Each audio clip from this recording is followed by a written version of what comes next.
நீண்ட ஆயுளோடும் நல்ல சுகத்தோடும் மனம் நிறைந்த மகிழ்ச்சியோடும் எப்பொழுதும் இன்பமாய் இருக்க கடவுளை பிரார்த்திக்கொண்டு தெய்வீக களஞ்சியம் சேனலுக்கு உங்களை அன்போடு வரவேற்கிறேன். ஆன்மீக அன்பர்கள் அனைவருக்கும் என் பணிவான வணக்கத்தை சொல்லிக்கொண்டு இந்த பதிவினை தொடங்கலாம். வாங்க. நம்ம சேனலை இப்போ தான் ஃபஸ்ட் டைம் பார்க்குறீங்கன்னா ப்ளீஸ் சப்ஸ்கிரைப் பண்ணிக்கோங்க. நான் போடுற பதிவுகள் உடனுக்குடன் உங்களை வந்து சேரும். அதன் மூலம் நீங்கள் கேட்டு பயன்பெறுவீர்கள். இன்றைக்கி எதை பற்றி தெரிஞ்சுக்க போகிறன்றது பார்த்தீங்கன்னா, ஆடி மாதம் ஸ்பெஷல். ஆடி மாதத்தில் எப்படி விரதம் இருக்கிறது, எப்படி நேர்த்தி கடன் செய்கிறது, அம்மனுக்கு எப்படி வந்து பூஜை செய்கிறது, அது எல்லாமே முறையாக பார்க்கலாம். வாங்க வீடியோக்குள்ளே போகலாம். சூரியன் சஞ்சரிக்கும் மாதம்தான் ஆடி. அறிவியல் ரீதியாக பார்த்தோமே ஆனால் சூரியன் தெற்கு நோக்கி செல்லும் காலம். ஆடி மாதம் தட்சேன புண்ணிய காலமும் துவங்குகின்றது. அதாவது தேவர்களின் பகல் காலம் முடிந்து இரவு காலம் தொடங்கி தேவர்கள் நித்திரையில் இருக்கும் காலம்தான் ஆடி மாதம். ஆடி முதல் மார்கழி வரை பார்த்தீங்கன்னா நம் முன்னோர்கள் பூமிக்கு வருகின்ற காலம். எனவே ஆடி மாதம் வரும் அமாவாசை மிகவும் சக்தி வாய்ந்தது. இந்த ஆடி மாதத்தில் பெரும்பாலானவர்கள் தங்கள் குடும்பத்துடன் குலதெய்வம் கோவிலுக்கு செல்வார்கள். இதனால் தங்களுடைய நேர்த்தி கடனை நிறைவேற்றுவார்கள்.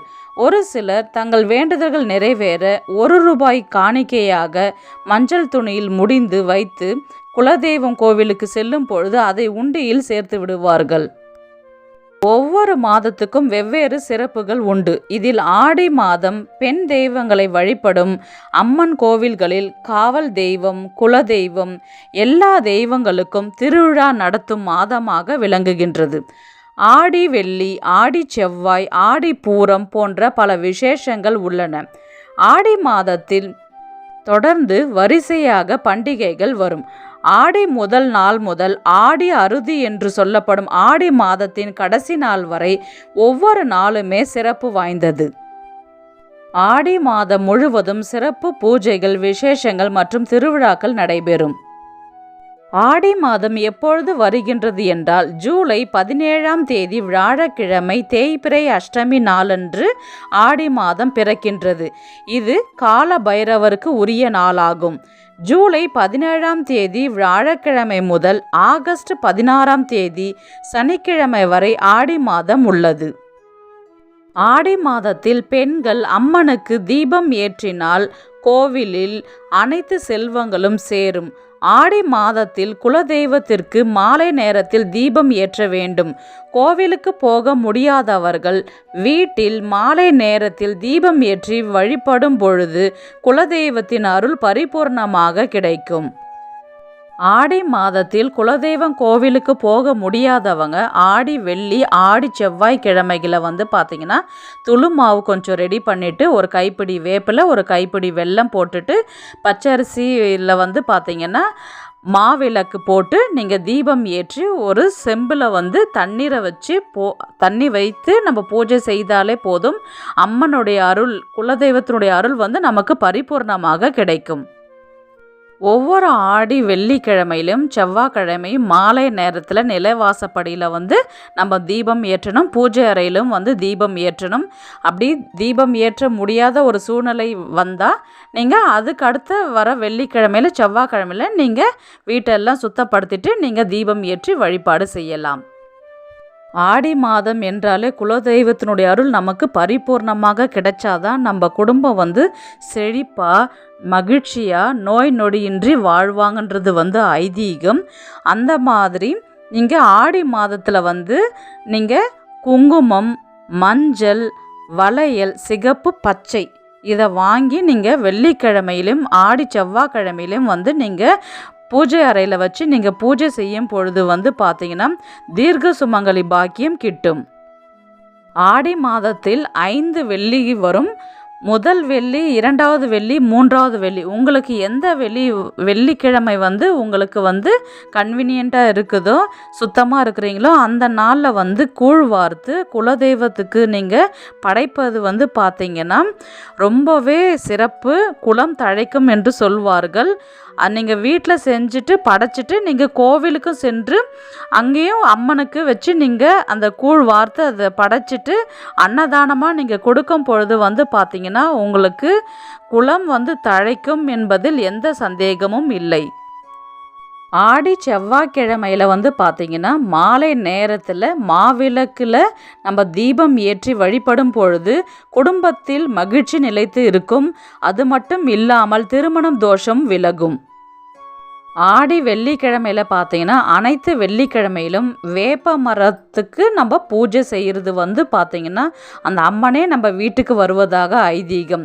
உங்கள் வீட்டு அருகில் வேப்ப மரத்துக்கு பூஜை செஞ்சு புடவை சாற்றுவது இருந்தால் நீங்கள் அந்த மாதிரி சாற்றி நீங்கள் வழிபாடு செய்யலாம். மஞ்சள் குங்குமம் தடவி பொட்டு வச்சுட்டு தீபம் ஏற்றி நீங்கள் வழிபாடு செய்யலாம். அப்படி வேப்ப மரம் இல்லை என்று சொல்பவர்களுக்கு வீட்டிலே வேப்ப மரம் வளர்க்குறவங்க இருப்பாங்க. அங்கே கூட நீங்கள் பூஜை செய்யலாம். ஆடி மாதத்தில் மட்டும் செய்தால் போதும். அப்படி வேப்ப மரம் இல்லை என்ற பட்சத்தில் நீங்கள் வீட்டில் பூஜை அறையில் பார்த்திங்கன்னா செம்பு இருக்கும். அந்த செம்பில் பார்த்திங்கன்னா தண்ணீரை நிரப்பி அதில் வேப்பிலையை நம்ம கொத்தா வச்சுட்டு அது கூட ஒரு எலுமிச்சங்கனியும் வாசனை நிறைந்த மல்லிப்பூ ஏதாவது ஒன்று சாற்றி மஞ்சள் குங்குமம் பச்சை கற்பூரம் சாற்றி அந்த கலசத்து உள்ளார இதெல்லாமே வச்சுட்டு நீங்கள் பூஜை செய்யும் பொழுது பார்த்திங்கன்னா அந்த அம்மனுக்கு நம்ம மனதார பூஜை செய்து நம்ம வீட்டுக்குள்ளே அழைக்கிறதா அர்த்தம்.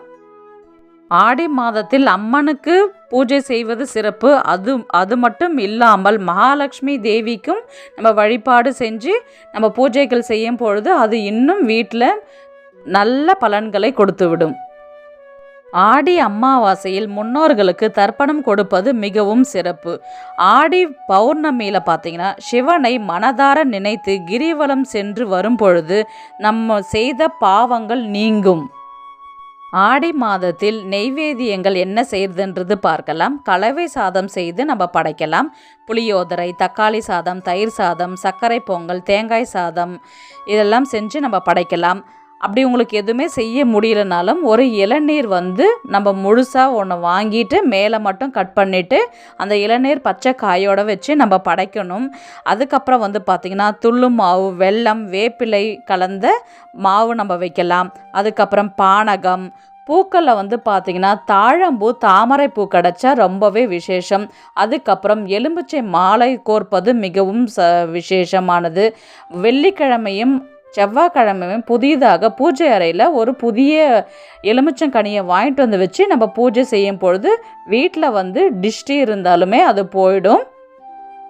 ஆடி மாதத்தில் என்ன செய்ய வேண்டியவை என்ன செய்யக்கூடாதவைன்றது பார்க்கலாம். ஃபஸ்ட்டு என்ன செய்ய வேண்டியவை பார்த்தலாம். புனித நதிகளில் நம்ம நீராடுவது, தர்ப்பணம் கொடுப்பது, அம்மன் சன்னதியில் எலுமிச்சை மாலை சாற்றுவது, தீபம் ஏற்றுவது செய்ய வேண்டும். அம்மன் மற்றும் மகாலட்சுமியை வழிபாடு செய்ய வேண்டும். ஆடி மாதத்தில் ஏதாவது ஒரு அம்மன் சன்னதிக்கு சென்று அர்ச்சனை செய்து தீபம் ஏற்றி வந்தால் கஷ்டம் விலகும் என்பது நம்பிக்கை. ஏகாதசி மற்றும் துவாதசி நாட்களில் அன்னதானம் செய்ய வேண்டும். அம்மனுக்கு கூழ் வார்ப்பது, பொங்கல் வைப்பது, நேர்த்திக்கடன் செலுத்துவது, வீட்டில் அழைத்து வழிபாடு செய்வது சிறப்பு. அது மட்டும் இல்லாமல் அருகில் இருக்கும் சுமங்கலி பெண்களுக்கு, கன்னி பெண்களுக்கு, குழந்தைகளுக்கு கண்டிப்பாக அவங்கள நம்ம வீட்டுக்கு அழைச்சிட்டு அவங்களுக்கு தாம்பூலம் வழங்க வேண்டும். இதனால் அம்மனே நம்முடைய இல்லத்திற்கு வருவதாக ஐதீகம். வீடு, நிலம் வாங்கலாம். செய்யக்கூடாதவைகள் என்னவென்று பார்க்கலாம். திருமணம் போன்ற சுப காரியங்கள் செய்யக்கூடாது. புதுமனை புகுவிழா குடியேறுவதை தவிர்க்க வேண்டும். புதிய தொழில் தொடங்குவது தவிர்க்க வேண்டும். ஆடி மாதம் தட்சயன காலத்தில் தொடங்குவதால் சூரியனின் கதிர்வீச்சு மாறும் நேரம் மற்றும் அம்மன் தவம் செய்த மாதம் என்பதால் ஆடி மாதத்தில் நம்முடைய நேர்த்திக்கடன், குலதெய்வ வழிபாடு செய்வது, அம்மனின் அருளை நம்ம முழுவதுமாக பெறுவோம். இந்த வீடியோ உங்களுக்கு பிடிச்சிருக்குன்னு நான் நினைக்கிறேன். இது போன்ற ஆன்மீக தகவல்களுக்கு நம்முடைய தெய்வீக களஞ்சியம் சேனலை சப்ஸ்கிரைப் பண்ணிக்கோங்க. நெக்ஸ்ட் ஒரு நல்ல பதிவில் சந்திக்கலாம். உங்களிடமிருந்து விடைபெறுவது உங்கள் புனிதவதி.